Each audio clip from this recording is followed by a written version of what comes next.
नमस्कार मंडळी, मी साक्षी आणि आज मी तुम्हाला एका अशा प्रवासात घेऊन चालली आहे जिथे परफेक्ट दिसणारं लग्न एका खोल गुपितासोबत अचानक तुटतंही आणि पुन्हा जन्मही घेतं. पुण्यातील भोसरी परिसरात अनया आणि ऋत्विकचं शांत, साधं, सुंदर लग्न झालं. दिसायला परफेक्ट कपल. अनया शांत, प्रेमळ आणि समजूतदार. ऋत्विक स्मार्ट, रिस्पॉन्सिबल आणि स्थिर नोकरी करणारा. लग्नाच्या पहिल्या महिन्यात त्यांच्या घरात फक्त आनंदच आनंद होता. दोघांच्या केमिस्ट्रीवर सगळे फिदा. पण अनयाला अजून हे कळलं नव्हतं की तिच्या नवऱ्याजवळ एक अंधारलेलं गुपित आहे जे तिच्या संपूर्ण आयुष्याचा चेहरा बदलून टाकणारं होतं. लग्नानंतर पहिल्या 2 आठवड्यात ऋत्विक खूप नॉर्मल होता, पण तिसऱ्या आठवड्यापासून तो रात्री उदास बसू लागला. कधी अचानक रॅन्डम वॉक करायला निघायचा, कधी फोन सायलेंट करून तासन तास गायब व्हायचा. अनया विचारायची, सगळं ठीक आहे ना ऋत्विक? आणि तो नेहमी एकच उत्तर देत असायचा, कामाचं टेन्शन आहे. पण त्याच्या डोळ्यांच्या खोलीत एक बेचैनी, एक लपवलेला भूतकाळ दिसत होता.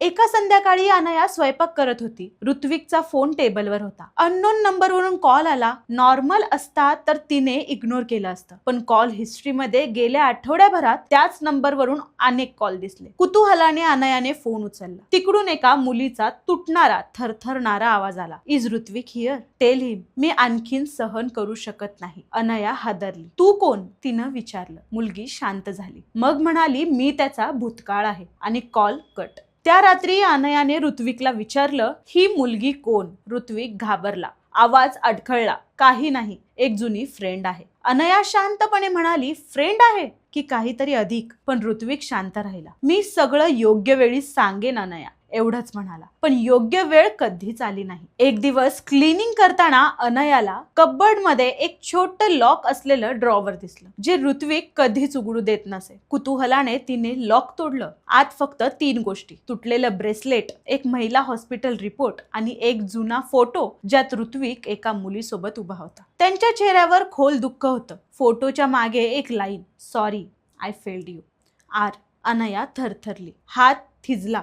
श्वास अडकला. त्या रात्री तिने त्या सर्व गोष्टी टेबलवर ठेवल्या. ऋत्विक घरी आला तेव्हा त्याच्या चेहऱ्यावरचे रक्त सटकले. अनया म्हणाली, आता सांग, हे गुपित काय आहे? ऋत्विक शांत बसला. डोळे पाणावले आणि त्याचा भूतकाळ उघडायला लागला. अनया, लग्नाच्या 2 वर्षापूर्वी मी एका मुलीवर खूप प्रेम करत होतो. रिया. आम्ही एकमेकांवर खूप प्रेम केलं आणि आमचं लग्नही ठरलं होतं. अनया धक्का बसून ऐकत होती. ऋत्विक पुढे म्हणाला, लग्नाच्या 3 महिन्यापूर्वी रिया प्रेग्नेंट झाली. आम्ही दोघे खूप खुश होतो. अनयाच्या छातीत काहीतरी तुटलं. तो पुढे बोलला, 7व्या महिन्यात कॉम्प्लिकेशन सुरू झाले. इमर्जन्सी डिलिव्हरी झाली. डॉक्टर्स म्हणाले शक्यता खूप कमी आहे. त्या रात्री रिया आणि आमचं बाळ दोघेही वाचले नाही. अनयाच्या डोळ्यातून पाणी ओघळलं. ऋत्विक रडत म्हणाला, त्या दिवशी मीच दोघांना मारलं असं मला वाटत राहिलं. मी डिप्रेशन मध्ये गेलो. मी तुटलो. अनया शांतपणे विचारते, मग कॉल करणारी मुलगी? ऋत्विक म्हणतो, रियाची लहान बहीण. ती अजून मला ब्लेम करते. तिला वाटतं मी रियाला सोडलं. पण मी नाही अनया, मी नाही. त्या रात्री अनया त्याच्या जवळ बसली. त्याच्या हातात हात घेतला. तू ही वेदना एकटाच सहन करत होतास. मला सांगितलंस तर मी तुझी सोबत केली असती. ऋत्विक पुटपुटला. मला तुला गमवायची भीती होती. आणि अनयाने सांगितलं, तू जर खोटं लपवलं असतंस तर मी तुला गमावेन. पण तू सत्य सांगितलंस तर मी तुला कधीच सोडणार नाही. हळूहळू वेळ गेला. अनया ऋत्विक सोबत थेरपिस्ट कडे गेली. दोघांनी मिळून हिलिंग सुरू केली. नंतर रियाची बहीण ही अनयाशी भेटली आणि तिला सत्य कळलं. ऋत्विक दोषी नव्हता, फक्त तुटलेला होता. हळूहळू आयुष्यात पुन्हा शांती आली. एक दिवस ऋत्विकने ड्रॉवर उघडा ठेवला आणि म्हणाला, आता माझ्या भूतकाळाची चावी तुझ्याकडे आहे आणि माझ्या भविष्याचीही. अनया हसली. त्या हसण्यात वेदना होती, समजूत होती आणि प्रेमही. कधी कधी लग्नानंतर खऱ्या कहाण्या उघड होतात. कधी काळी रहस्य, कधी खोल जखमा.